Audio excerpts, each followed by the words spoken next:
Hey, thanks all for coming out to the MMO Grind. I'm Malice, and this is my co-host Zaylin. Tonight we're going to be discussing a couple of subjects, but first we're going to talk about a launch and a little review about the last Oasis. It's a launch in 2 days. It's pre-releasing, and that should be kind of interesting if you're interested in those broken Steam games that aren't fully completed yet. Okay, but what does pre-releasing mean, Malice? It's I'm trying not to relate that to sex. Thank you very much. That's when she ain't ready for it yet.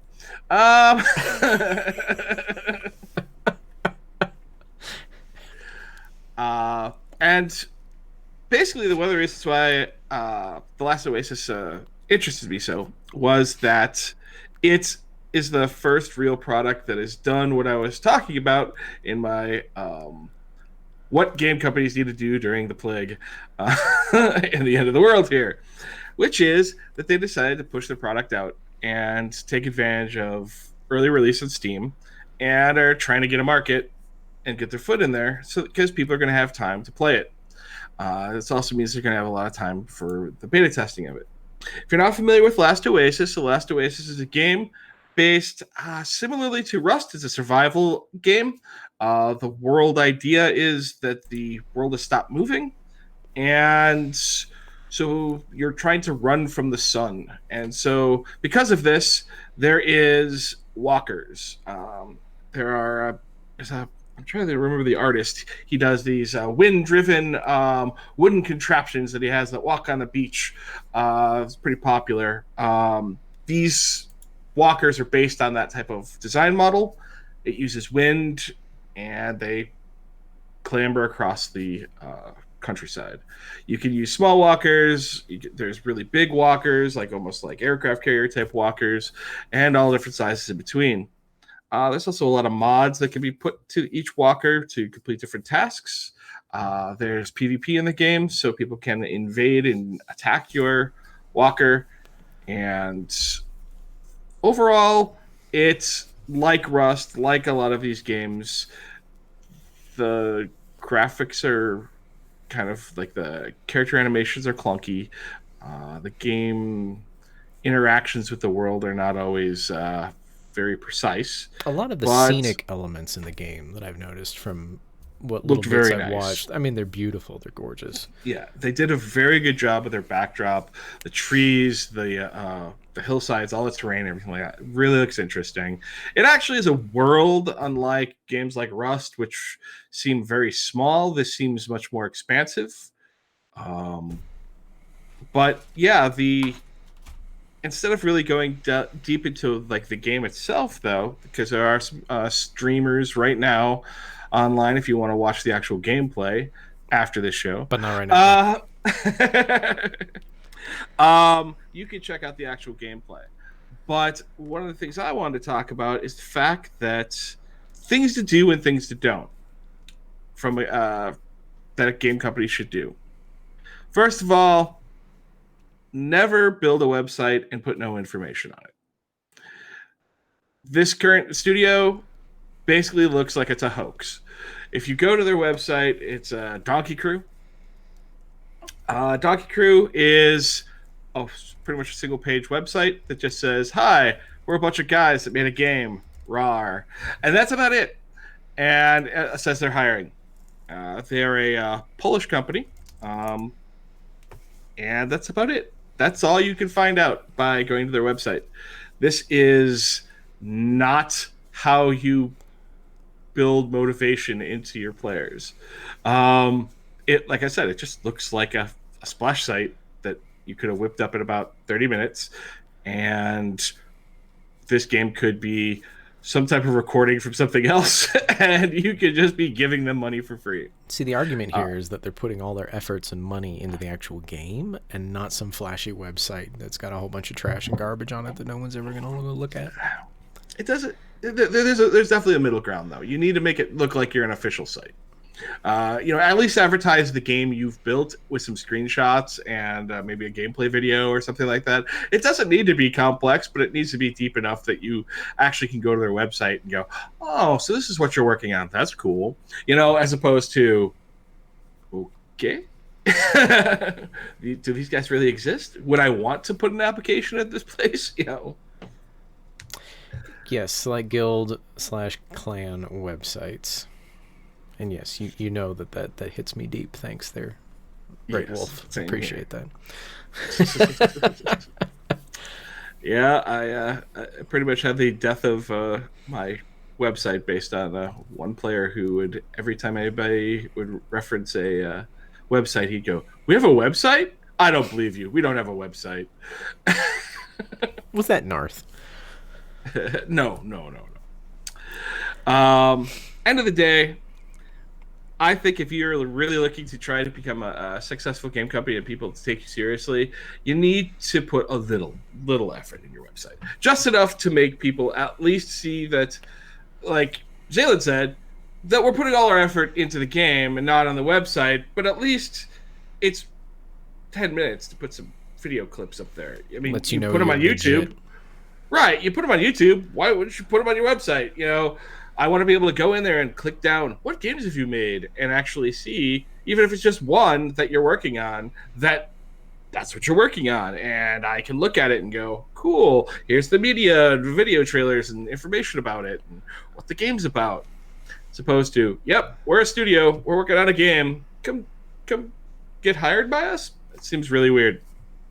So if any of you have seen the movie Mortal Engines, that was out for a little while, was kind of a big hype on it, and these cities that were these gigantic wooden walkers, that's the kind of idea, the post-apocalyptic idea that this game has going for it. So, yeah.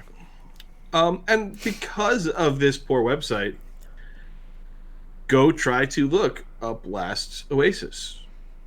Yeah, you'll find reviews, you'll find YouTube videos, but you won't find, there's nothing. Like every other game, you go, you type in World of Warcraft. On the first page, there will be a Blizzard.com link that you can go to and see the products that they have. Cool. But you just don't seem ever official, and no one's like, it's very odd. It drives me nuts that you can go to your first search on Google and you don't actually come up with their studio.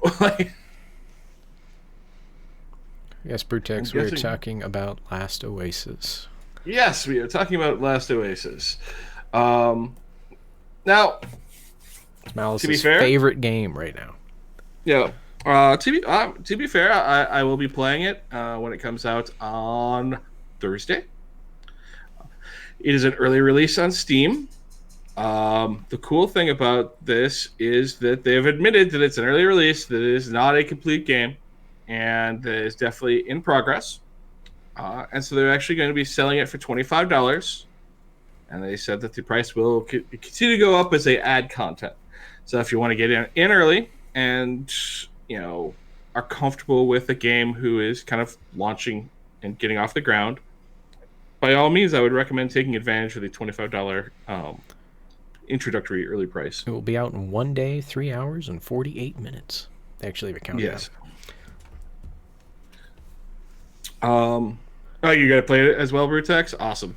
Yeah, I've seen video and I've seen reference to it for about a year now, but other than that, it was really hard to find any true information on it. Narth, there's no concept ships to buy. There's 10 available designs in the game that you can build, and then, as Malice said earlier, you can apply all these different add-ons. The ships per se themselves serve more as like a mobile base for you. They really want you to get out into the world and explore. So unlike Rust and Ark and all that kind of stuff, where you're very centric to wherever it is you build up, because that building is just there and you can't really move. That's your base. Your base is your full means of getting around and getting away from the heat and that kind of stuff. So yeah, there's 10 different versions you can get, but then you can add on like wings and A campfire on the back, because it's always smart to put a campfire on a big wooden structure. Stuff like that. Things that you can do to make it more battle savvy, more harvesting savvy, whatever it is that you want to do with your character in the game. Yep. And they also have, which is kind of fun, though I think they definitely need to work on their animations for it, is one of the early things you get is a rappelling line. So you can actually, like, they have a lot of vertical action going on in the game. So you can go up cliffs, you can go up giant plants, you can climb other walkers. Because the big walkers can be very, very tall. And so you'll need to rappel up on them. You can use them to invade other people's walkers, all that kind of stuff. So it seems like it has at least an interesting idea, if not the fact that there's going to be probably a lot of wasted walkers laying all over the place as everybody just charges into each other. Their main mechanic that they've got going on there, that zip repelling thing, it's pretty janky. As Malice was stating before the stream, you would expect that a primary mechanic within the game that would have spent a little bit more time. Yes, it's an early release. However, this is one of your primary means of transportation and mobility around the map, to get plants, to get fruit, to explore things, to get away from danger and that kind of stuff. It's kind of janky. Yeah. I completely agree, and they really need to work on their animations for it. Combat is kind of classic survival game combat, where you're swinging away and hoping you hit. It's not tab targeted or anything like that. It's all going to be where you swing is where that weapon's going to land, all that type of stuff. There also, though, is PvE in the game. There are, like, as we were watching the stream, there are camps of monkeys that are, like, becoming more tribal and starting to wear armor and carry weapons and things like that and build, buildings. There are giant world creatures, like, out in the sand dunes. There are literally dune worms and other giant, massive creatures, and even the largest ships will pretty much have about a 50-50 chance of survival against them. So the Great Wolf, no, to my knowledge, they don't do that. They do have large beat sticks that is actually, as we were watching earlier, their beat sticks are larger than your early beat sticks. They just have really bad aim and can't hit you at point blank, so... Yeah, and there is a with all the stick fighting early on, there is blocks and dodges and things like that, so you can kind of avoid parry riposts. I'm still irritated that a beat stick does more damage and can kill things, but a giant sharp axe that you use to cut down cacti doesn't. Yeah, I mean, duh, it's called a beat stick, man. The axe does not say beat axe. It says harvesting axe. The other one says beat stick. You can't figure out what the axe is for and what the stick Sharp is for. Weapon. You've effed it up. Blunt stick. What am I going to use to fight off a monkey that's got a big gigantic mallet stick. that it's running at me? Oh, yeah. I'm going to grab the beat stick. Yep. Because my harvesting axe is clearly labeled as a harvesting only product. Okay, Great Wolf has got a good compromise. You take your axe out, you hold it by the blade, and you beat it with the stick. Yep, there you go. No, Skippy. Spank the monkey with your beat stick. I believe that as the game goes on, you can get bows and arrows and potentially, I assume, swords and things like that. I do know that the walkers themselves can have things like crossbows and all kinds of stuff on them. I mean, have you been hit by a mace? Much rather get cut. So you can get slingshot cannons and darts, pedals, wings for your carts. Larger ones can provide shelter if attacking other players, better stability, health for fighting the large monsters. A lot of the larger world monsters will be fought with your cart contraption thing. I don't know what they specifically, crawler, walker, I guess. Christopher Walker. Duh. Yeah. So, Mouse, one of the things I wanted to ask you about was supposedly the developer is going to great lengths to prevent griefing within the PvP system in the game. Okay. How is that going to happen? If you're offline, can't touch anything.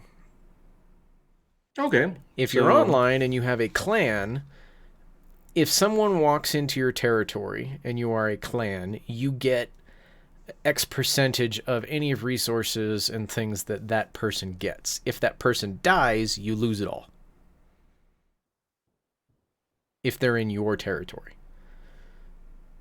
So interesting. I guess what they're hoping and what some of the news people are saying is that what they're expecting clans to do is if somebody walks in, they're going to say, yes, come into the fold. They're not going to do any fighting on their home turf, because if they lose someone, they've just lost a crap ton of resources.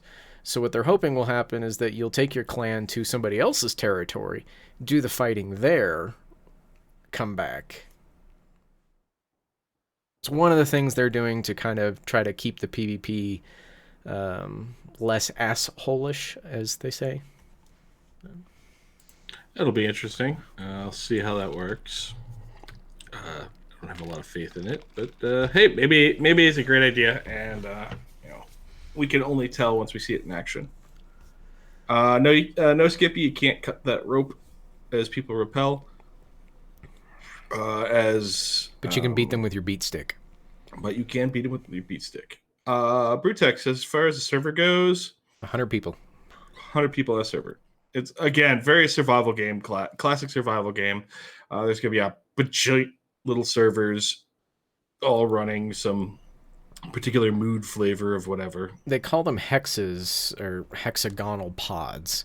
And all these hexagonal pods are linked together. So if you're a European player and a North American player, you can essentially get to each other's pods, servers, whatever have you. So there's no, European players are out here by themselves and North Americans are on their own thing by themselves. Anybody can get virtually anywhere. You're just essentially server hopping, I guess, as we know it. So. Oh, okay. So Brutex was kind of correct with the where you kind of move from server to server as you kind of move across the world. Oh, that's kind of interesting. This was their way of, they capped it at 100 people they were having some lag issues, some stability issues and whatnot. And then one of the bigger things that some of the writers brought up was, hey, if you're going to be linking a lot of these Euro and Asia and North America players together, what is that going to do to your ping times? You're going to have, if you're playing a survival game, this is going to be a huge issue. And two of the articles that I read said that the developers went to great lengths to convince them this was not going to be an issue. Right. Famous last words. Because, that's never impacted any other game ever. Ever. Like all of them. We've solved it, I don't know what unique idea they think they've done to fix that, but maybe their intent is to generate so much ambient lag always in the game that you'll never notice lag from another country. Well, the combat is so slow. I mean, if you looked at it. Yeah. So I don't know that having a fast ping time is going to give you a whole lot of, really big advantage in that. Oh, it will, because you are going to lag, and so when you go to swing, you've already swung, or you will swing later, but you respond by parrying, and then you don't parry anything, and the guy hits you. They did that on Life is Feudal, and it was a mess ping-wise. PvP-wise, it was awesome, and the server turned into a true NA EU versus Asia. Is that really fair? That just... That seems a little bigoted. All right, so we know Brutex is going to play. We know Bobo's going to go check it out. Anybody else taking a look at this game besides the Malice? Yeah, I think it has potential. It looks fun. It's got a unique concept.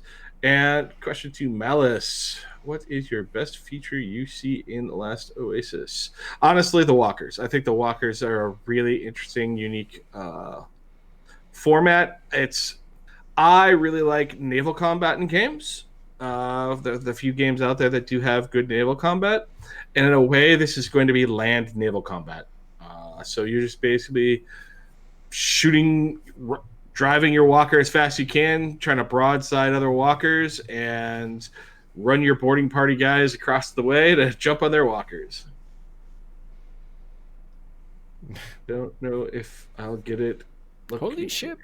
Steam streams, and if the walker combat is good, I'll be in.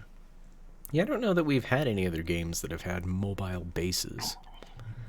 Yeah, no, I like the idea of that's where you respawn. That's where you, kind of build up your clan and work around it so you can continue to move in the world as opposed to I always have to go back to a house, or I always have to go back to a main city, or have to do anything like that. You're always able to stay mobile, and I like that. And then your crew can have like little personal walkers that they can.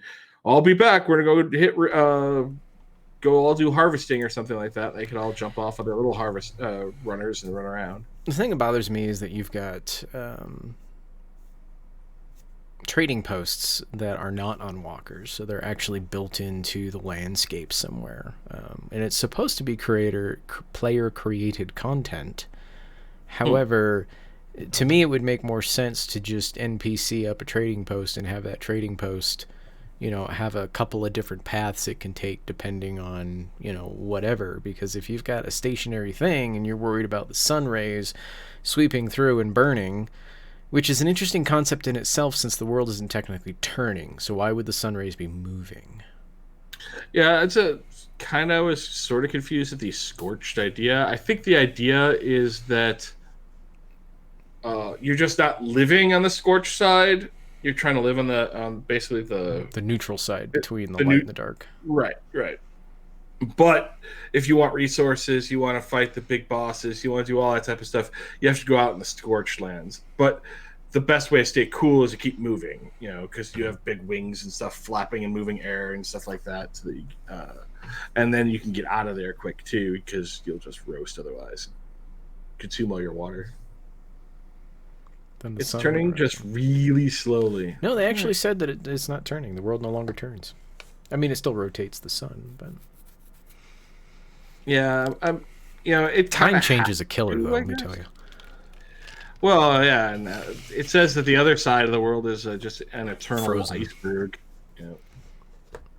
Though that could be fun, starting on the sun side, doing all your stuff, and then getting over to the ice side. How would that work with the walkers? In theory, they should just completely freeze up, and you wouldn't unless you kept moving.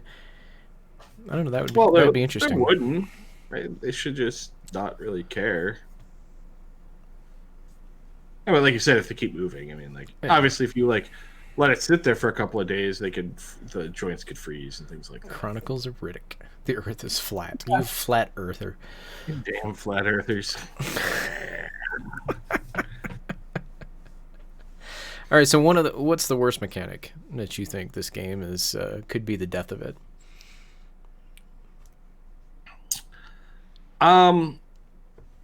Honestly, that it's specifically a survival game. That it's going to be so much time spending collecting water and resources and everything like that it's going to just suck the energy out of the game.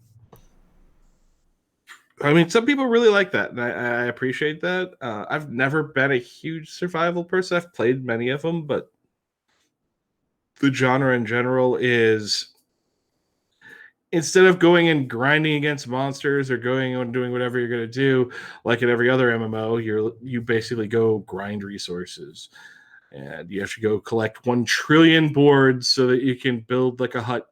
Yeah. Can you link smaller walkers together into one big one? Don't know. That would be really cool if you could. It's a pattern-based thing, so you're supposed to you go on vision quests to learn new patterns for new walkers. You actually find and make fruit and potions and whatnot to give yourself hallucinations so that you can learn all these new things. That is how your tech tree grows, is you hallucinate. So yeah, so I mean that's already makes it a pretty trippy game right there. So.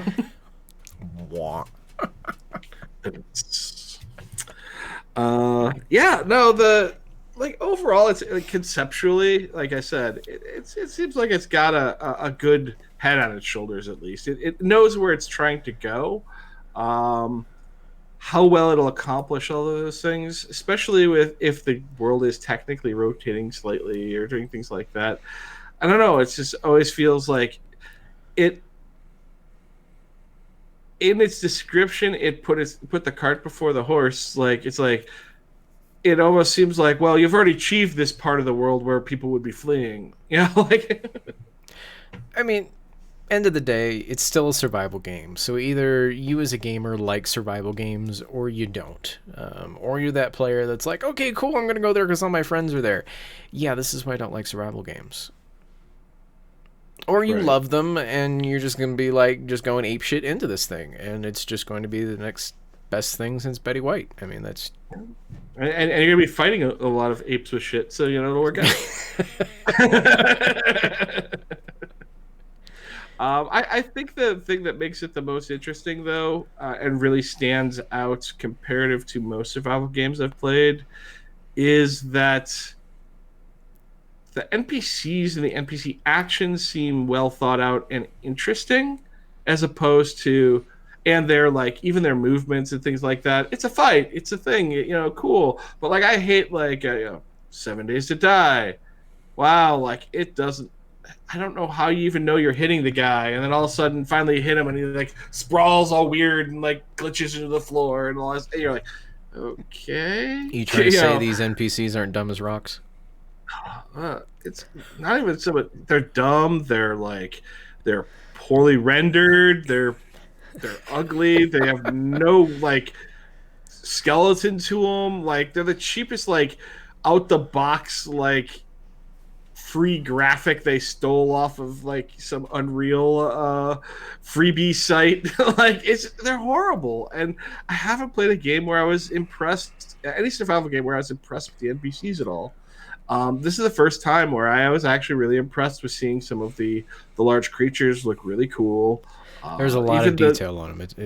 Yeah, it's definitely a higher res, better game in that scope. So I will definitely give them that. The world they built, as long as they can keep working on some of the actual player level like minutia and make sure that the walkers do well and are interesting and keep expanding on the walker model, I think they could have a real winner there. I think it's a much better game than a lot of survival games.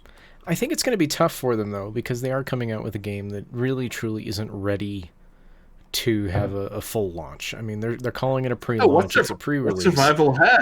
What survival game has? But, I mean, they're even telling people, and this is going to be the difficult part, is they're telling people that don't play this game if you don't like broken shit. No, well, I mean... But if you can put up with that... Yeah, you're buying into our beta. Come on in. You know, I mean...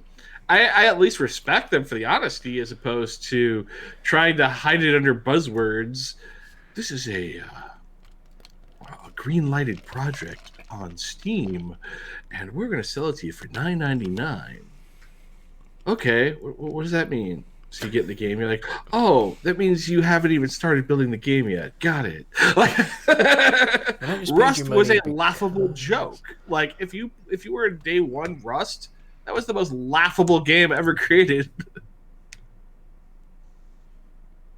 They had a building system, and you running around naked with a freaking rock. that was their selling point. Is you got to see Wang. I'm like, okay, like what the hell? Like it was the weirdest, like random. Oh look, there's naked people running around. Until of course you get armor or whatever like that. And then they had like they didn't even know what they were doing with the game at the time. They're like, oh, there's these weird radioactive places. Okay. There's zombies in them. Okay. Oh, they can drop things. Okay. Why are there zombies? I don't know. Radiation? When did radiation make zombies? I don't know. It's like it just didn't even know what it was doing. It was just like because it was just a mod on another engine, and it was just winging it. So nobody can complain anymore that we don't have any games coming out, because you know what? We now have a game that's out. Yeah. Granted, it's a survival game, but we have a game that's out. So go out, and I would suggest for the $25, it is worth a few hours of your time to get frustrated with it and quit, or really enjoy it and kick ass and have a blast. I think that because of its model too, of the way that you're building up and things like that, I think it'd be actually kind of fun for guilds and clans and stuff like that to get together and actually kind of roam around as like pirate bandit crews and things like that. So even if your community, your guild is not going to do this game, jump into the Smart Gamer Discord, ask who's playing, and maybe you can just create a whole new little clan within the game. Yep. That way you're not just the lone wolf running around. Zaylen, what you should do is you should create the Smart Gamer Live clan, and then figure out how to put our logo on every vehicle you can make. Nope, we're not that thing. You're not that thing. We're not that. Smart Gamer's not that thing. You don't want to make that a streamer community where you just have a bunch of people. We're not an in-game community. Nope. If somebody else wants to name it, whatever. But no, that's not something I'm gonna do. Damn Skippy, hanging in the dong. So, I had a second subject that I really wanted to kind of reach out and talk to you guys about. And this is subject kind of near and dear to my heart. And it is a subject that Zaylen brought up. And I was like, that's exactly something that I would like to discuss. The life and death, the growth and failure, the wonderful job that has been murdered so absolutely. The in-game GM. Whatever happened to actually getting service in a fucking MMO? Nowadays, it's okay, put in your ticket. Have you heard from a GM yet? No. When did you put in your ticket? I was like 2 weeks ago. Oh, give it another week. They might get back to you. Yeah. So when I first started in the video game industry, I started as an in-game GM. It's what I started at.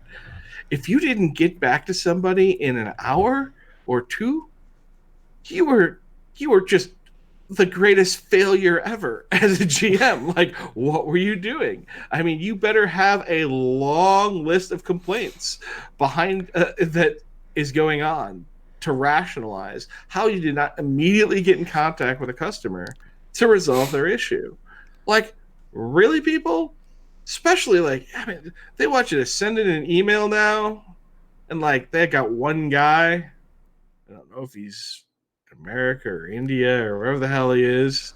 He seems like he's basically the one GM for, 45 different games, and his, 4-hour shift that he works every other day is his whole entire career of failing to supply answers or anything for anybody. Every game seems to have completely imploded on this. I will give you the ultimate hammer of da-da-da. Oh, sorry, that's not your game? Okay, I give you hammer of yada-da. Oh, still not your game. Well, shit. Here's a beat stick. So, I'll give an example recently. In Arcade, I had they totally effed up for whatever reason. What? My Arcade just I know, shocking.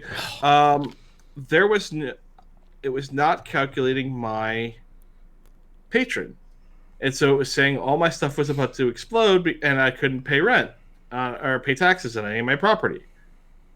And a week ahead, before all my stuff blew up, I sent in a ticket because I realized, oh my god, I can't pay my taxes. Contact them. 2 weeks later, I get, oh, well, well, that sucks. I'm like, we think we have it fixed. I'm like, well, what did you have fixed? Because I let my freaking service expire at this point because clearly I wasn't getting the value for my service. What are you talking about? I'm like, I want all of the items back that are technically supposed to blow up from my property if I don't properly remove them first. And they said, okay. And then they just duped my whole entire inventory that was sitting in my mailbox. So I'm rich beyond belief now. Because I just decided I don't know what anything is, and they just look up anything or do anything with it. They just duped everything and was like, "Yep, hopefully he'll be happy with that," and wandered away. Like, what are you doing? Like, So, what should the role of a GM in this type of situation be? well, I And mean, what does first it of all, evolve into? th- to me, so I've been playing so long. I remember in games when they actually had GMs physically standing in places in the game. Those were fun times.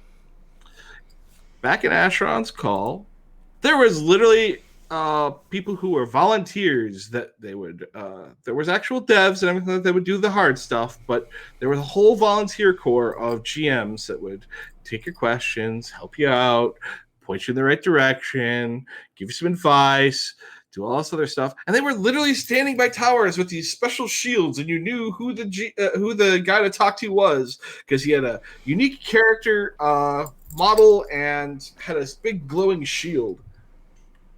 uh, was fantastic. You know, you could go just chit chat with them. Sometimes I would just go there and chit chat with them because they looked pretty bored because they were stuck there for their shift and no one was asking any questions. Um, and it created a relationship with you and the staff. Then Better they, of connection to the course, there game. was a lawsuit that said, nope, can't do that. Okay, but you still need to pay, you could do that, but you have to pay them. You can't just uh, have people volunteer. You're asking for free labor. If you're scheduling them for specific work and you're not a not profit, you can't do that. Okay. So Microsoft lost that and they went to just GMs. But that was pretty much around the time that Asheron's Call was dying anyway, so whatever. Move on to future titles like Dark Age of Camelot and World of Warcraft and all those kinds of things. Damn, I give props for World of Warcraft. If you were on a roleplay server, those GMs actually introed themselves through a big string of roleplay. They would I mean, come in. I was in a raid one day. I think, Chris, I think you were present during this, where I had a ticket with a GM, and the dude actually shows up in the raid chat to the whole nice. group and is role playing with everybody in the raid, just chatting with us all as he's also helping me with my problem. Yep. GMs don't do that anymore. That was freaking awesome. Yep. Yeah, okay, you were there. Good. Yeah, I love that behavior. Even something eventually they were like when they got rid of the free ones in Asheron's Call. I remember actually watching one of the devs log in, one of the dev characters, and because they were trying to explain that there was this a change to this dungeon after a patch, and they couldn't jump across this thing anymore. And he's like, "No, you can just jump." It's like everyone's like, "No, you die. There's lava down there, and we can't make it across." You Oh can no, still you're good. jump. And it's like, well, what's your jump skill? Like, I have the highest jump skill, and I can't make it. And they're like, okay. So the guy sets his jump skill, and he goes, watch this. It's totally easy. And he jumps, and he falls in the lava and dies. Uh, so there's some great video of some of that stuff. Star Wars Galaxies also has some great video of really hysterical bad things that people have done to GMs. Somebody called a GM out to a player city, and the player city had a rule. Basically, if there was a sheriff position, and if you held the sheriff position, you could declare someone a criminal, and they had X amount of seconds to vacate the city, or it would become PvP, and you could shoot them. And GM gets this land and starts yelling at the the player who happens to be the sheriff. He flags the sheriff thing and says, "You have 20 seconds to get out of my city." And the guy's like, "I'm a GM." Blah blah blah blah. It's like going on and on, and then like 20 seconds expires.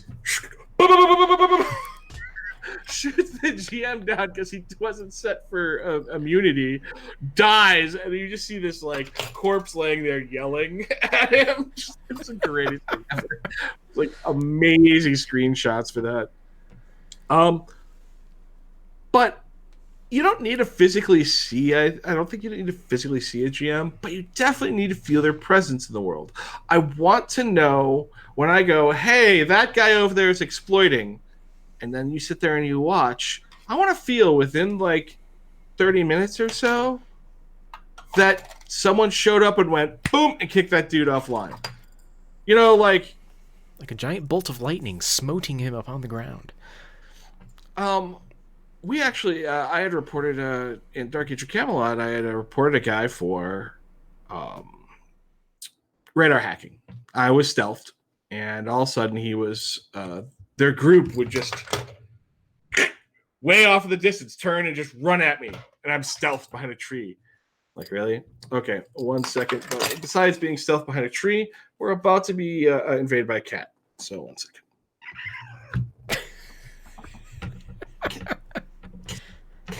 Ladies and gentlemen, there is your weekly cat butt shot on stream. There you go.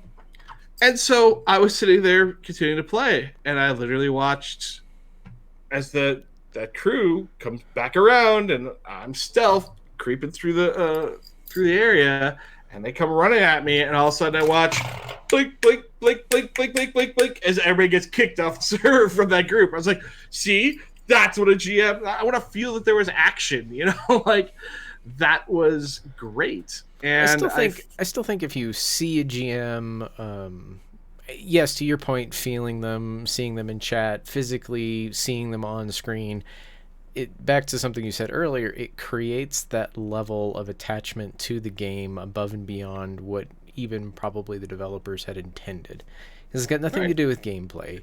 You're interacting more closely with the studio and people, and they're showing that they care. They're showing that you matter, and that ultimately creates the best kind of relationship with people.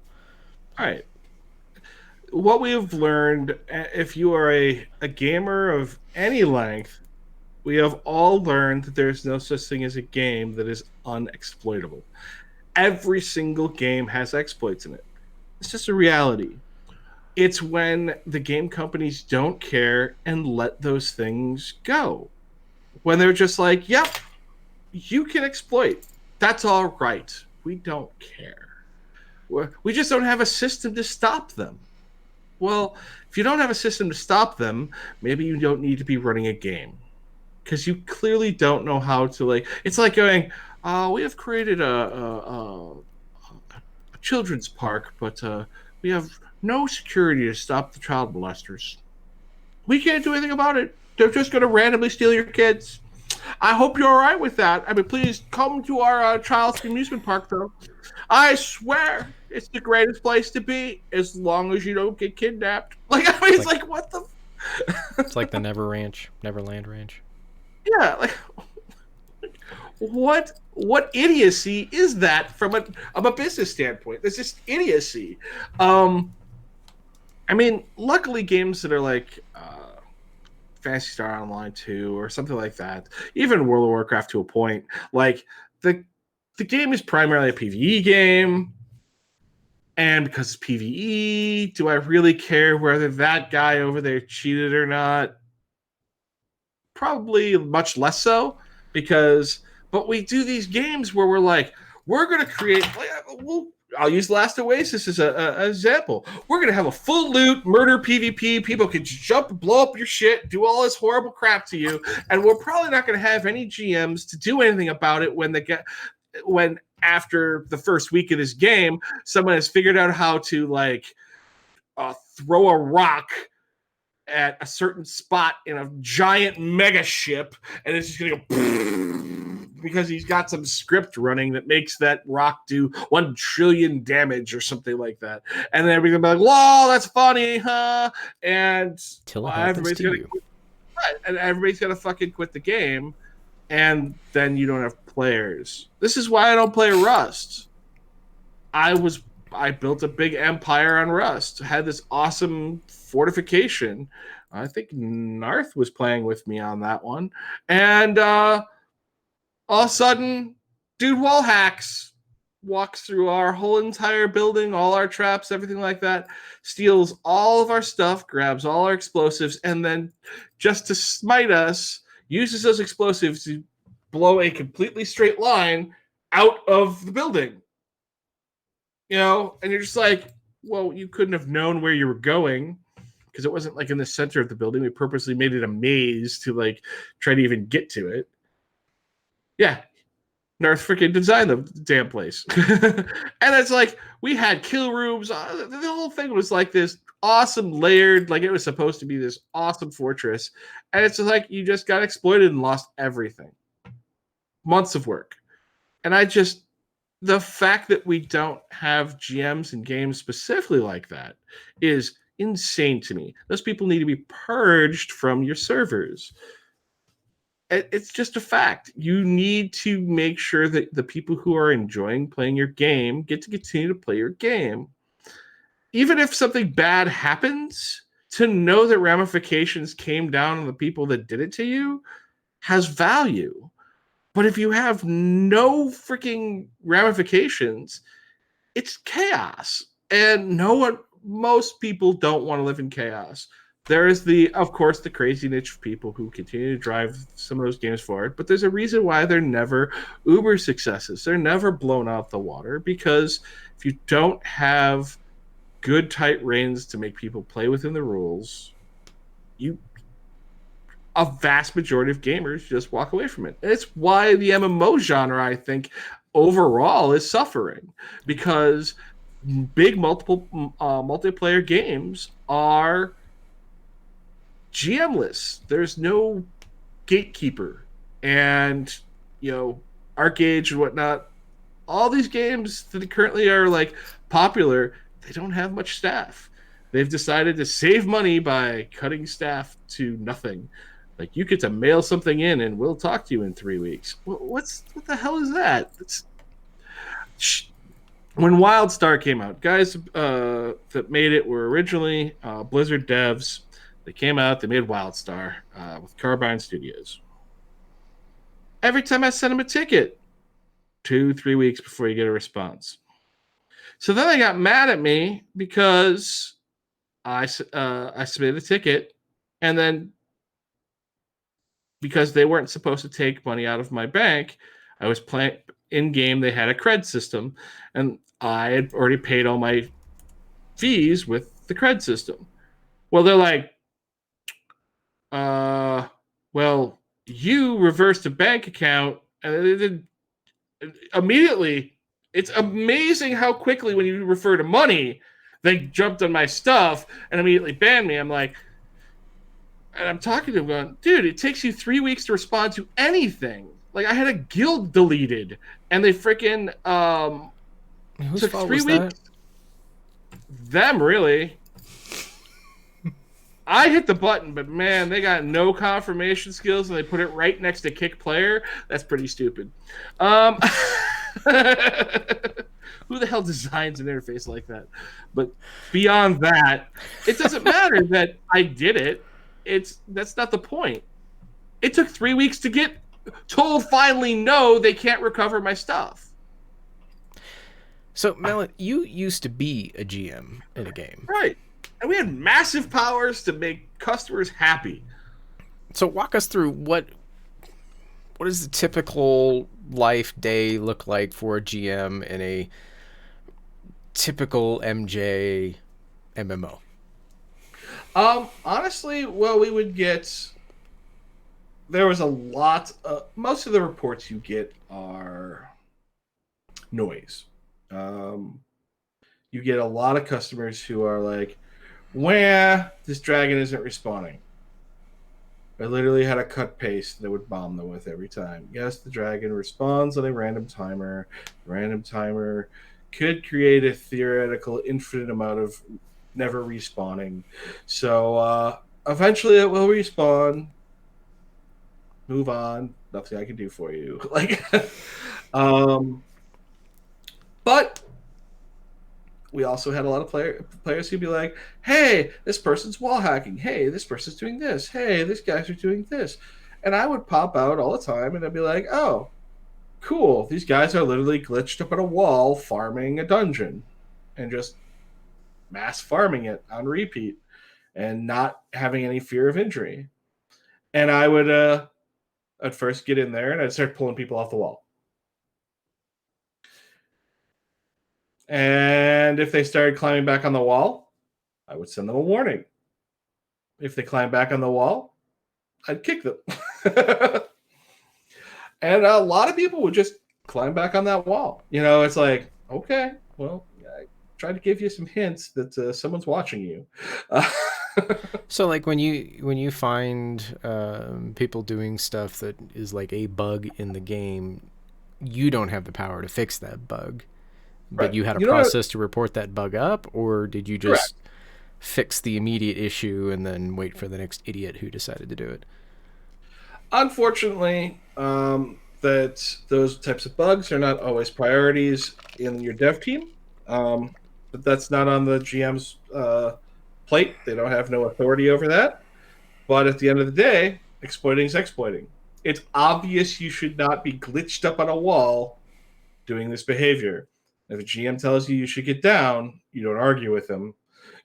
You just get down and move on. Like, um, I I've been called out a couple of times on the forums specifically for heavy-handed behavior. It was always funny, and the whole community would jump on them. I had a guy who reported someone for using a racial slur, and I was like, "Oh, okay." So I looked through all the chat logs and everything like that. I'm like, "Okay, so let's see here. Looking at these chat logs, you're in a discussion with this guy. You've spent 35 minutes yelling every obscenity that they've ever written in a book somewhere, except for a racial slur, at this guy. The guy finally ends with whatever half a racial slur and logs out as his response. The guy who had been swearing at him all for over 30 minutes reports that guy for a racial slur. And I'm like, dude, that's not how this works. Did you kick them That's called both? mute. Well, I didn't kick either of them. The policy in Dark Age Camelot was, and in many companies, is a system of mutual harassment. If you're in mutual harassment, you two just yelled at each other like children. Have fun. I mean, it was all in private messages and stuff, so they weren't bothering the community at large or anything like that. So I'm like, if you wanted to have any type of rational argument here about this, you would have needed not to have had a 30-minute long string of swear words it's just mutual harassment at this point, and that's between you two. Have fun. And he brought that to the forums about how staff wouldn't stop these things, and people kept digging out. Well, I did swear at the guy. Like, well, then there you go. It was mutual harassment. Are you an idiot? Like, but that is a good thing to note. Anytime you play a game that actually has active GMs that actually care and people actually care about the product they've developed, if you ever want to report someone for harassment, do not engage the person that is harassing you. You want only engagement you want to make is, can you please stop conversing with me? I have no interest in anything you say. I am going to block you.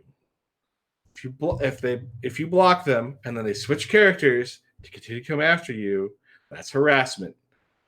they will get kicked, they will be punished, and often severely for that behavior.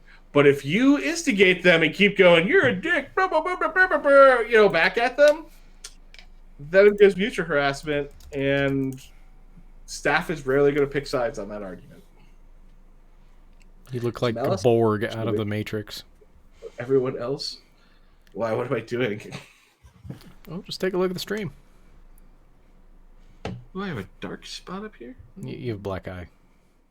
Oh, that's nice. Cool. What's that? That's weird. Yeah, that is strange. It's just your face. Some low res. I almost look like I have. What's that? Oh, there you go. Is it Aspasia or whatever? The skin disease. A lot of people of color get where they start to get splotchy white spots. Mm-hmm. Yeah, that's what it looked like. That was weird. All right. Having human Bobo said it. Having human interactions in MMOs between players and devs, mods, GMs could really make the MMO RPG more fun, and that's true. I feel that anytime GMs can be involved in some type of conversation to help resolve problems, I think that's great. I think that there is definitely a line that, like I said, with like harassment. There's just a line that if you both cross it, we're not going to get, staff shouldn't get involved. That's between you. You two are arguing, Okay. Maybe both you just need to stop arguing, and walk away. So, like, as when you were a GM, what was probably some of your favorite and most exciting things to do as a GM? I really got off on kicking people for exploiting.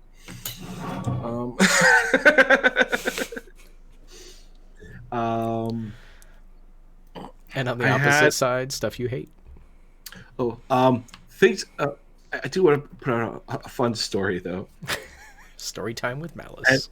Oh yeah. So I know he's not listening to this stream, but we were bros back in the day. But I also worked for the company, and he was trolling. And I even asked, I'm like, hey guys, this is my server I play on. Does anybody else want to take this ticket? It's kind of like I know these people, right? They're like, no, you go ahead. I'm like, really? That's not the best plan. No, go ahead.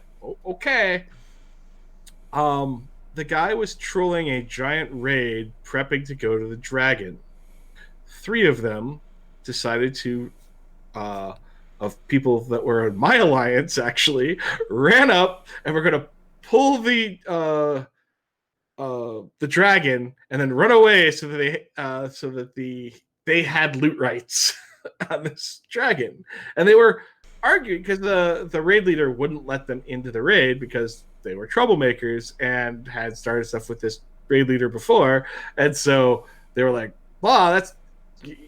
And they're like, well, they're preventing me from doing the content because they won't let me in the raid. That was the argument from the one side. The other argument was, they're harassing us. We just want to complete the content.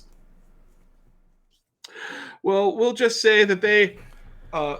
I showed up and I was like, hey guys, you need to move out of the area so that the raid can come in and do this, stuff like that. And they're like, you can't tell us what to do. And I'm like, actually I can. And they're like, no, you can't. And they try to rush the dragon. And I'm like, freeze in place, freeze in place, freeze in place. All 3 of the characters freeze. And I'm just like, and then they turn the dragon, but they got close enough and aggroed the dragon. They aggroed the dragon, turned we killed all 3 of them. Yeah. And the fact that I did that to people I was actually friends with. I mean, if you're going to be a troll. It's kind of that there are 2 different types of people that interact with if you're in a position of authority over others, and this person should basically potentially have, the ability to get away with something, There are 2 different types of people. There are those that are lenient on their friends, and then there are people like me who just extra thwack friends really hard because I don't ever want it to look like there's bias. So it's like I'd rather over punish you at that point.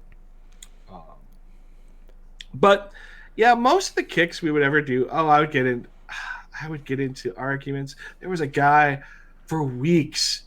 I would I would rename. He would make some crazy character name. I would kick him off the server, reset his names, and then he would create a new character with some stupid god awful name. Like Richard Fromage. No, see that would be at least well thought out.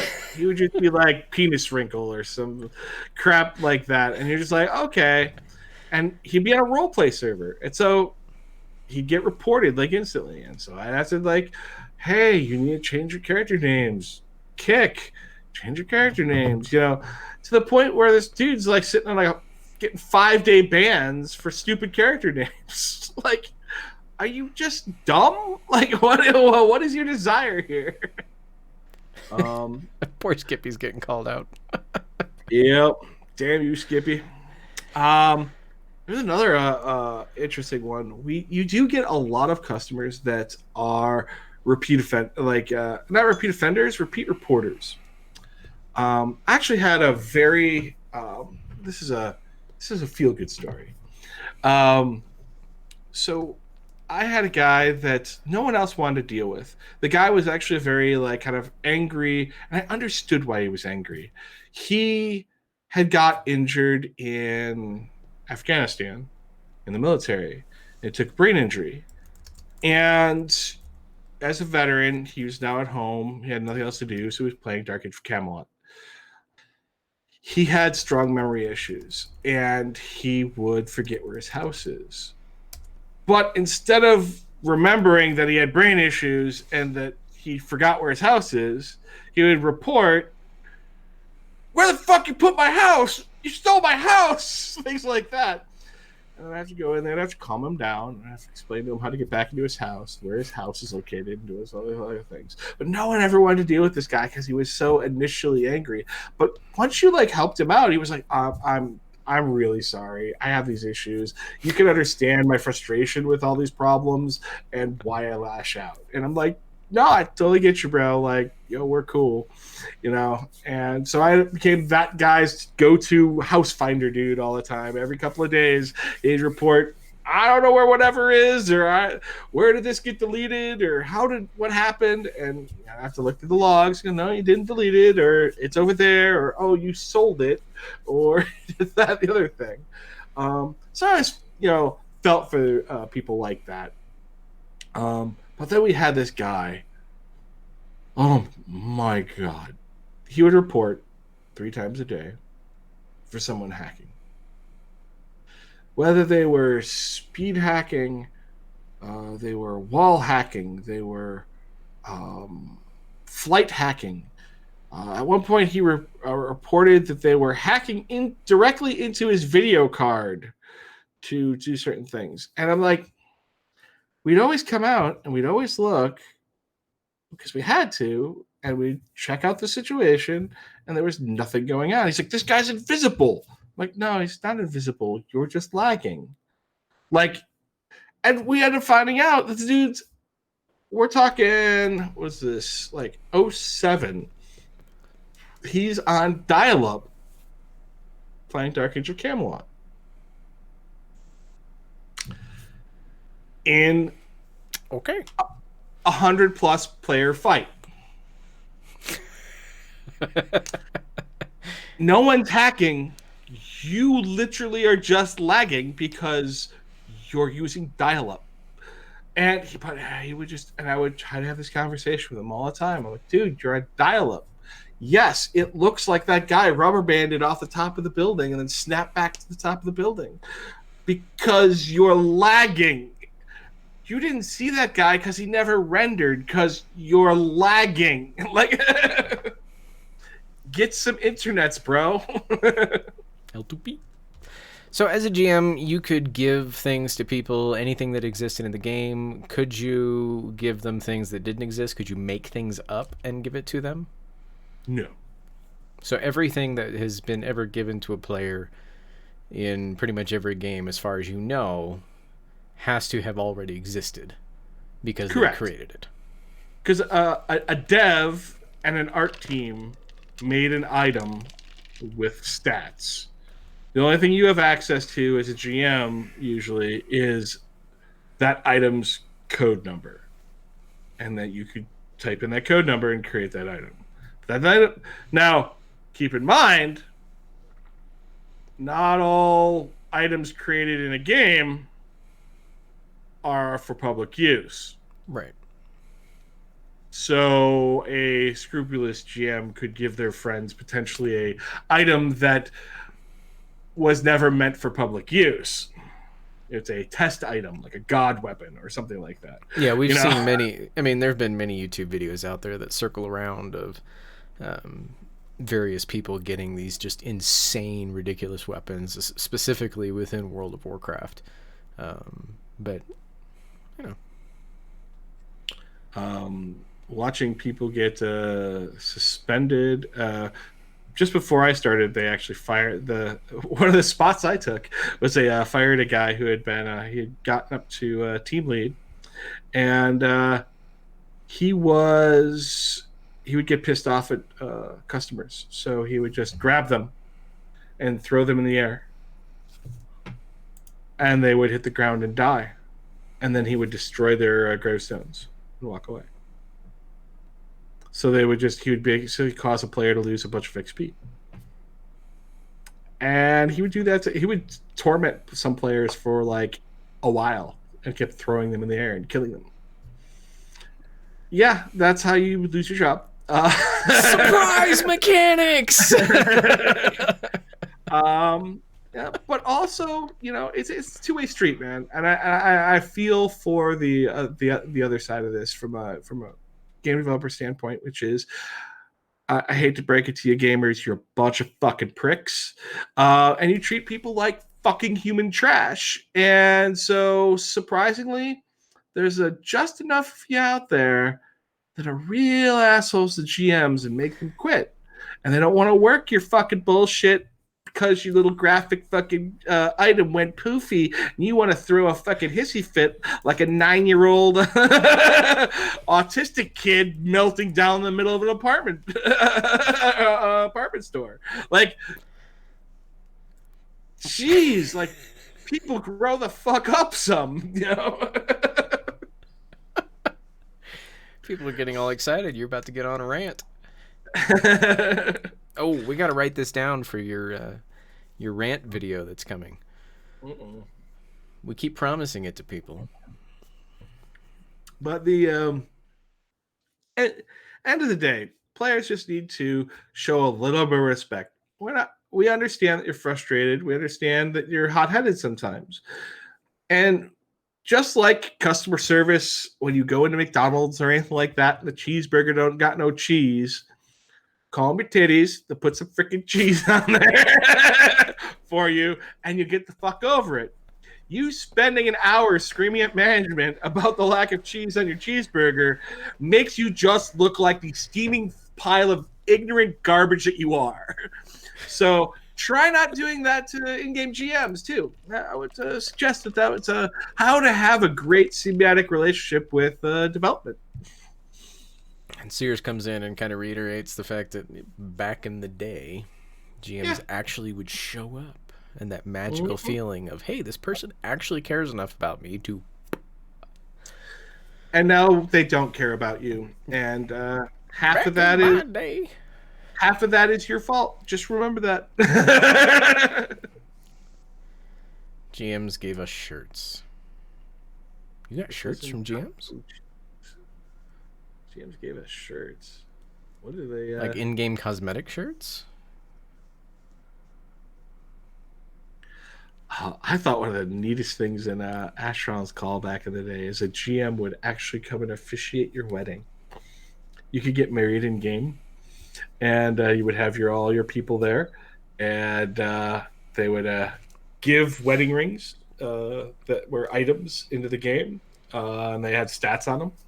To the two people getting married, and they gave like a bunch of fireworks and stuff to everybody, and then they would actually hold a ceremony, and then everyone would shoot up the fireworks up in the sky and everything like that. It was honestly kind of neat. It was neat to see that level of interesting interaction with staff again. You know, like it felt like you were like they gave a rat's ass about you.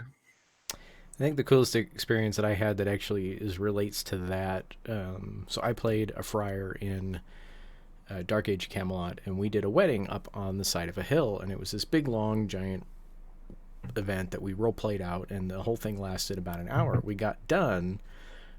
Some GMs had to have been watching, had to have been there because the sky just lit up and just stuff went crazy. Petals were everywhere, lights. I mean, it was like, holy crap, what the heck is going on? We didn't learn until a lot later that they liked what we were doing and just wanted to be involved. Yep. That's I guess as a GM, you kind of get tired and every now and then want to do something that's just exciting and different. You hear, it's like being a cop, right? You know, you could, you know, there's a lot to be said, pros and cons about police officers. But the thing you always have to understand is that a cop does see pretty much 24/7 the worst side of humanity, and that starts to wear on you psychologically. And as a GM, it's what you're doing. You're an in-game cop. You just see the worst side of humanity. So sometimes you just want to get involved with that thing that reminds you why you do what you do, so these people can have a blast in this game. You know, and so you have to have those moments. You get involved. I actually, because in Dark Age Camelot we were gems, so we'd fly through the world as gems, and depending on your rank, what position you held in the company, is how many sides were like on your gem. So they were different color and more complex gems. So if you knew the code, you knew who you were talking to. But we would, every once in a while, people would go, "Hey, can you reveal yourself? Can you reveal yourself? Can you reveal yourself?" And like, if you're in a private enough area, we were allowed to like poof and come out of our permanent stealth cloud and be like, "Hi," and be this floating gem, and then vanish away. So that's a great statement from Sihaku there. GM in tabletop games is to make scenarios that their players can enjoy. I'm sure that MMO GMs are no different. Do you think that the idea of the MMO GM was derived out of the D&D world, what we consider game masters there as well? Oh, yeah. I mean, if you look at, you know, UO staff, look at Asheron's Call staff, even EverQuest staff, they often were quest givers. They would create content. They would play NPCs briefly, and they would do things like that that furthered the game experience for players.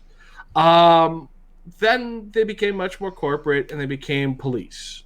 And their job was to police and maintain the rules. Then now they're just an email drop box that whiners get to throw complaints into and hope that someday someone gives a flying fuck about the thing. I'm saying, nah, tabletop GMs are there to kill you. He's not wrong.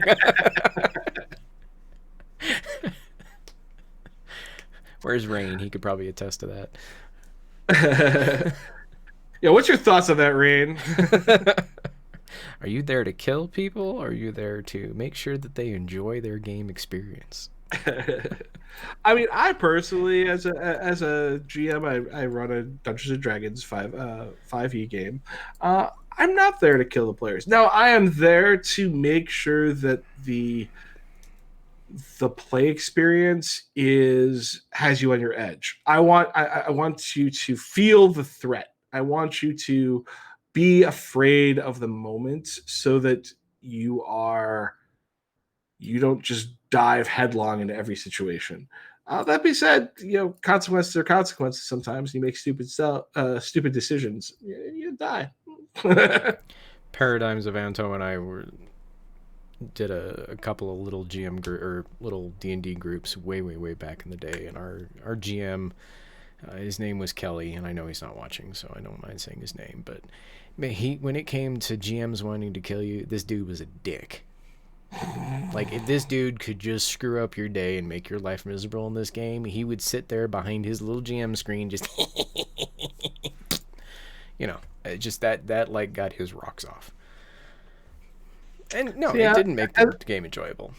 Right, because I mean, as a GM, I could just go and a giant meteor falls out of the sky and crushes the party. Thank you, move on. Like, I don't know. But I mean, I find that what do you call competitive GMs that are like want to compete with you in this fight. They want their stuff to survive. They make their pet creature and they're mad and they're trying to kill you over it.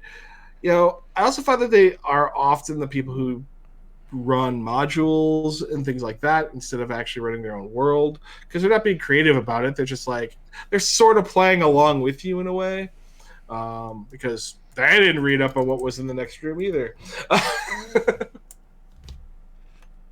So do you think that a lot of our MMOs, as we move forward and see more coming out, and we can look at things like New World, this is coming from a company that's not done games before. You've got Camelot Unchained, which is coming from a company that we know historically in other games that they've made, not as this company, but other companies that they are. They've had GMs. Do you think that we're going to see the role of the GM dwindle from what it was into more of this mailbox type junkie, or do you think we'll have a mix of both? I'm hoping that Camelot Unchained actually has some staff. We'll see.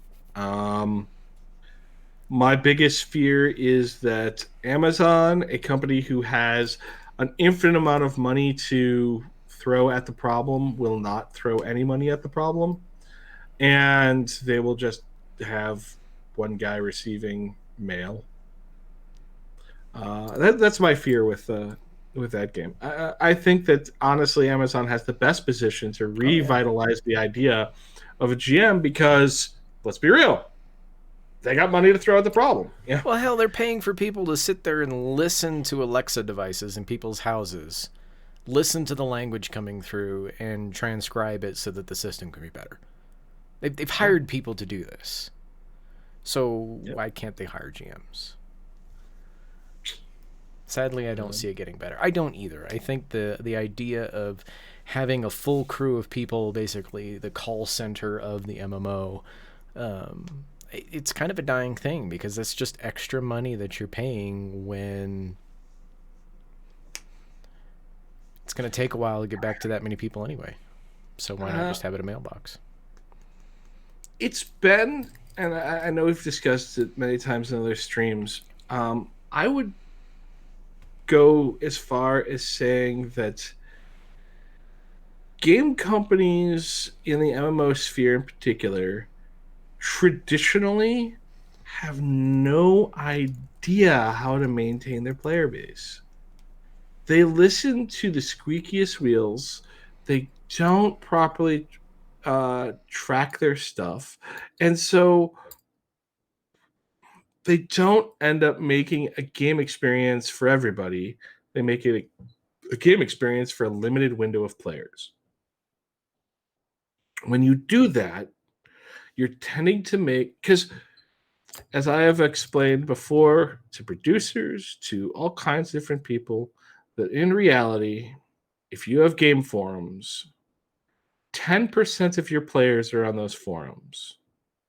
5% of them are verbally active. The people who are the most verbally active are usually your most elite, organized players, or they're your trolls, or they're people who are in a caliber of their own. And the majority of players simply speak with their feet. They don't go on the forums to tell you you're wrong. If you couldn't have figured that out, but the fact that you just lost 20,000 subs by putting in this feature, then that's your idiocy. And that seems to be the time and time again of game developers, as they fail to grasp who they need to listen to, and then fail to grasp at the historical nature of the industry at this point, it's it's why I think that like Amazon did a big switch with their New World, and while I don't agree with the way that they did the switch, I understand to a point why you would do it. Why, honestly, historically, anybody makes a full loot PvP game makes zero sense to me. I get it. There is a small community of players out there who really enjoy that type of gameplay, and you have a right to it. But don't expect your game to ever be successful. People will buy into a full loot PvP game, and within the first month, 90% of those players have been farmed so much into oblivion that they will quit. The winners will have won the game, and they will have no one to kill except each other. That will last another 3 months, and then the game is dead. Every major attempted launch at full PvP games with equipment looting and all of that type of stuff has failed abysmally. They do not make enough money to pay their bills and eventually shut their doors. Stop asking for it. Game companies, stop making these products. They are bullshit garbage. No one plays them. That's why the survival genre is good. It lets those people go do that because they I mean, let's be real. Most of the survival games cost about 89 cents in development time and cost. Because they fucking buy an engine, slap a skin. There you go. Right.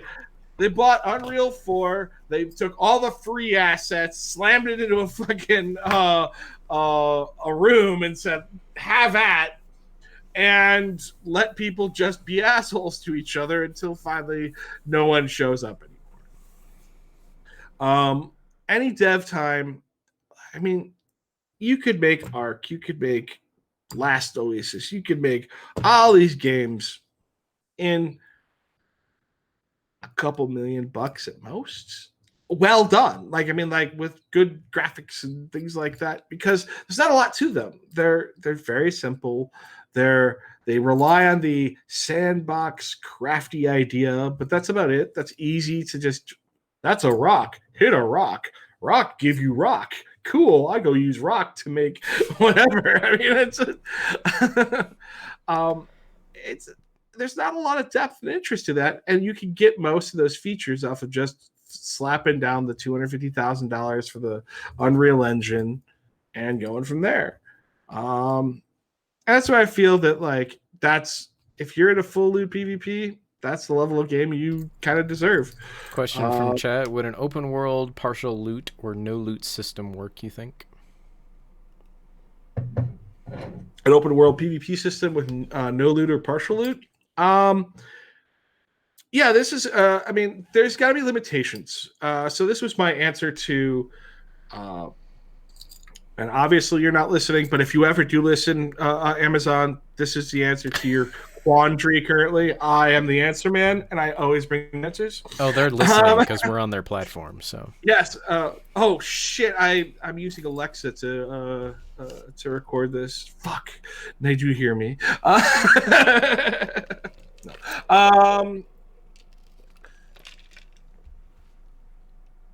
Easy.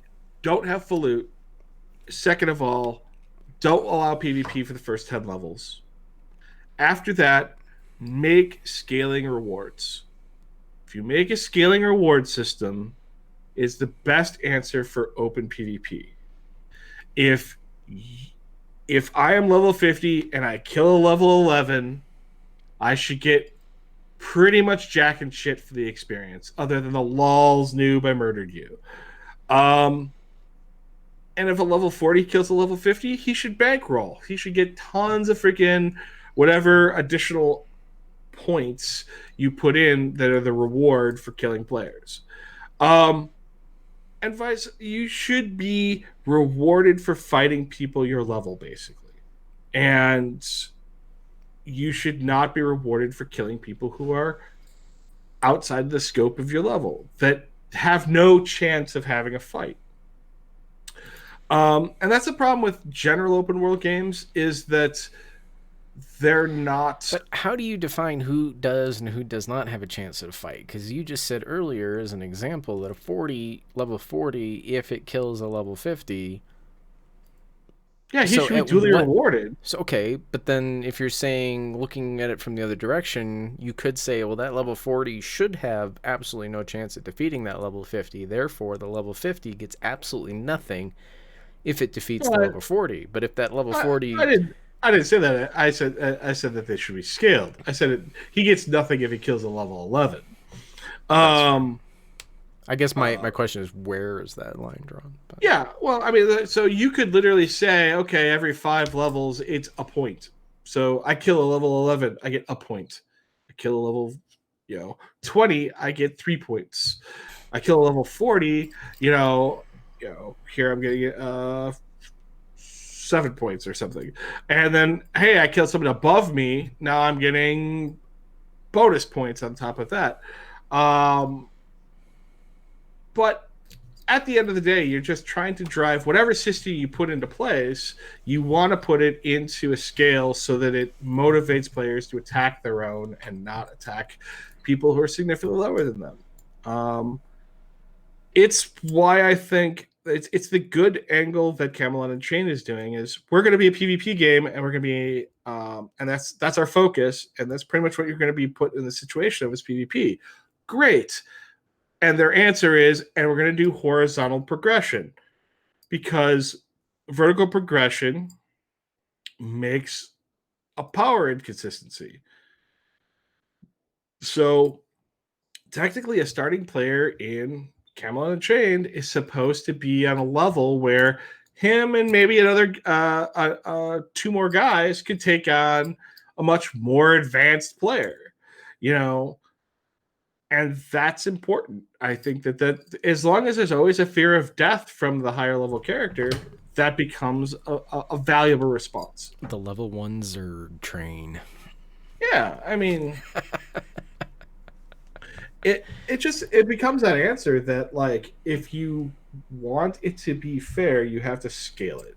And honestly, I think that's one of the biggest problems that most open PvP games do, is they create a vertical leveling system during that time. And don't you agree, kitty? Cat's like, I'm not amused. As long as there is room to outplay higher level players, right? And that's the thing, is it is all right to let players have an edge. It is not all right to allow them to dominate you in an open PvP game. Put in a reputation thing where you gain points by defeating higher ranked players and lose more if you lose to lower ranked person.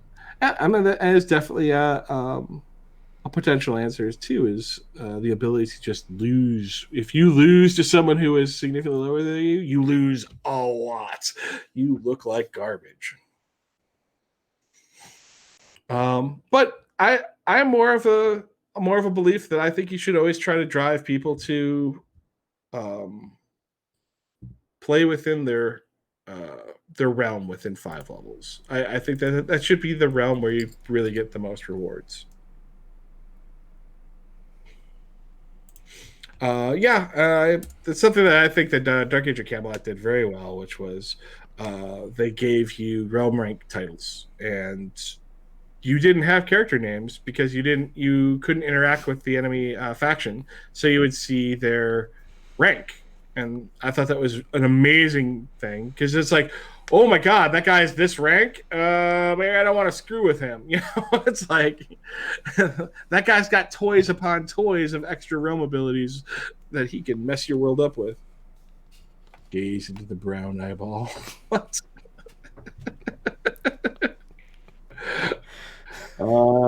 Sohaku leaderboards with the rewards attach them. I think that works nicely. Yeah, leaderboards are also a really good thing. You sound like you're talking through a cat.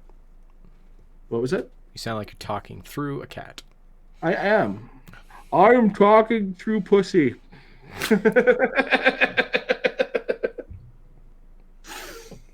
uh, that's something that I actually thought was really awesome. You know, again, what are these like? I hate the fact that I always have to go back to these old games to discuss like what is a good mechanic, and it's not an obsession with these old games. It's the fact that like what is wrong with, and I think I'll even bring up ArcAge. ArcAge did it, but they did it in a poor way because they made it all about your equipment score and not about like real success. But it was great in Dark Age of Camelot. They had leaderboards. Those leaderboards would track individuals, they would track guilds, they would track all kinds of different things, and you could see how they ranked and how well they did, and who was the biggest earner today, and who or the was biggest swiper. Well, I mean, it's Dark Age of Camelot, so there really wasn't much swiping. Nowadays, though. I'm sure. Yeah. Haha, he's talking. Yes. My cat is having a conversation with you. Would you like to give them a rant there, Havoc? You go right ahead. No, the first games truly had a better system. We all do it. Yeah. I just, it feels bad. It makes me sound like I'm just an old gamer, and back in the day we used to do it right. Like I don't want to feel that way, but yeah, that's the truth. Back in the day, we did it right. And yeah, who had the Herald as their homepage? Hell yeah, dude! The freaking Herald was the greatest freaking site. I liked a game that told me no initial information and every week would reveal some new cool tidbit about the game that you didn't know. Oh, is that how a resistor calculated? Or is that how this is? And it allowed you to, over time, evolve into your strategies instead of just go, here's the whole entire game down to every nitty gritty and have fun. So I always felt that there was a growth in Dark Age as well, something that's in knowledge, which I always thought was cool. I always like to look under the hood, but I liked the fact that the hood was there. MMO devs lost the way. No way. Part of why it's hard to get into a good MMO is because for too long people cried too much when they lost. For a long time, studios listened to the wrong players. There are some games that don't. There are some games. Take Final Fantasy Online, for instance. People bitch and complain and whine and bemoan the fact that stuff is hard, and that studio, time again, has just said, "Get good." Well, all right. So there's a one twist, a wrinkle in that point, which is the Japanese just assume the stupid whiny Americans are stupid whiny Americans, and they're easy to write off. Because let's be real, who's bitching about it? Stupid whiny Americans. The Japanese are like, it will dishonor my family if I whined about the difficulty of this 8.5-hour boss fight. Great Wolf knows all about those. Do you know the way? They do not know the way, my brothers. 8.5 hours. Dude, I have seen some... This is why I quit Dark Age of Camelot. There was 8-hour fucking content. You should never, ever plan a game around an 8-hour raid. Hey, there back in World of Warcraft, you had Alterac Basin that went on for over a week. The same freaking battle. Yeah, but that was PvP, and it was action-based. Like PvP. It wasn't Molten Core where you sat 8 hours in Molten Core punching yourself in the dick repeatedly. No, that was 3 to 4 hours. with 39 of your closest friends. With 39 of your closest friends. Yeah, fuck that. Anxious. It was only if you it was only 4 hours once you got good. Like you started that, yeah. You did that. You were there for 3 6 different hours. sections over the week. I think it depends on what people are looking to get out of the MMO experience. If it's an arena fight, no progression, just fight now and get an instant gratification, you attract the EA Sports types and the loudmouth a-holes. Well, I believe that that's something that, in general, the MMO from the development side, the MMOs have failed at, is that they have spent, and MJ kind of learned this through the what was the second expansion? Trials of Atlantis. What he kind of learned from the Trials of Atlantis experience is that he made an expansion that was like, we're good, but technically EverQuest has more players than us, so I want to attract EverQuest players. So he created Trials of Atlantis and created the nightmare of trying to make a EQ experience. Well, the EQ people don't want to play PvP. They want to go do your dungeons and do your whatever. Well, why would they leave to come to Dark Age? So you basically submitted all of your players who don't want this content to that content and make them quit, while trying to attract a whole entire different school of players who are going to see your stuff as half-baked and return back to EverQuest after 3 months. Find your niche, and that's why I respect. It's the most I respect about Camelot Unchained. Here is our niche. You don't like it, go fuck yourself. I can't cheer on that motto more. This is what we do. This is exactly the gameplay we're going to create. This is the experience you're going to get out of this game. Nothing more, nothing less. Great. I respect that. I think one of the reasons that TOA and Shrouded Isles didn't help the game was because it spread all the players' base in 3 huge zones instead of having them in 1 zone initially.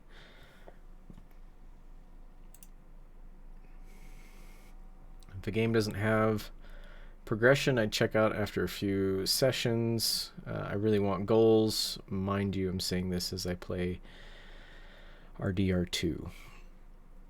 I think having goals, having things to actually complete, we're a society of people that just, we want to be told, hey, these are the things that you should be able to do. So then we have to prove to ourselves and to the studio that, yeah, we can do those and we can do more. We can do those. We've done them really, really quick, and now we want more. And if you're just take Anthem, for instance, it's like, okay, you've completed the main story, and then all of a sudden, great, here's a big giant world, go do stuff. What do you want me to do?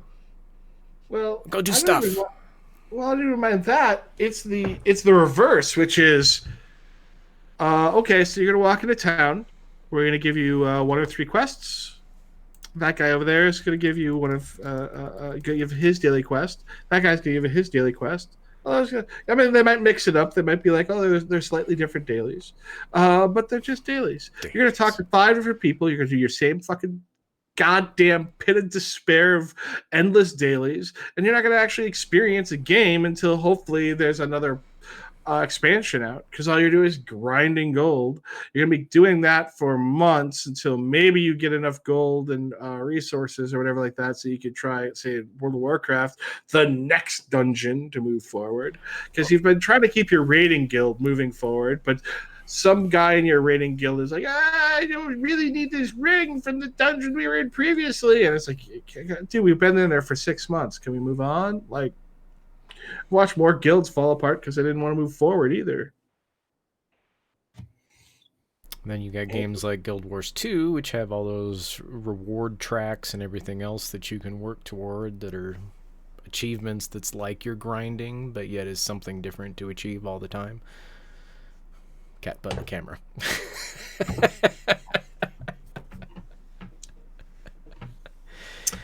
Yes, my familiar gets annoying. SWG did the same thing with the awful NGE and whatever put that mouse aiming in a game. Trying to attract new people and they weren't going to enjoy it anyway. Right. It's like, stop trying to attract a bunch of people from a bunch of different games. Build a good game and they will come. Period. And then stick to that. Right. I mean, I get that you like, are always trying to like a little bit evolve. Like I'll use this show for example. We try to do little tweaks here and there to try to hopefully attract some more people that are interested in watching the show.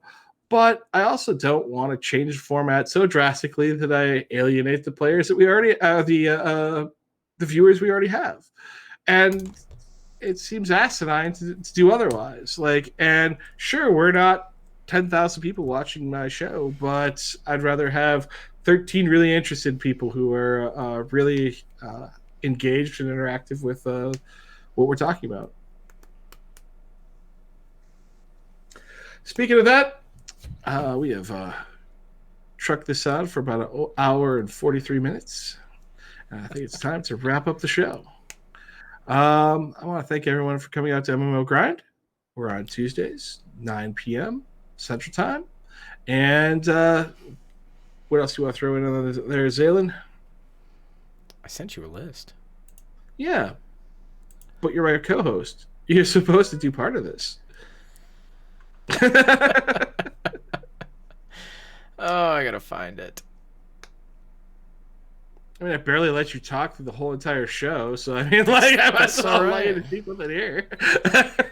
Next Tuesday, MMO Grind, our YouTube channel. We're with the help of an addition of Swiper to the Smart Gamer Network. We're kind of redoing a lot of the videos that you see on YouTube, so go check some of those out if you have not. Pop us a subscribe on there. That would be extremely helpful. And if you have content that you want to create about a specific game or about something in particular within the gaming world, contact Malice or myself or even Swiper at this point. We've got more people coming on board, more stuff happening. Post it in our Discord. Yep, we'll be more than happy to do what we can and get you set up for success. Appreciate everybody being here. Yeah, thanks a lot for checking out the show again, and you all have a great night. Later.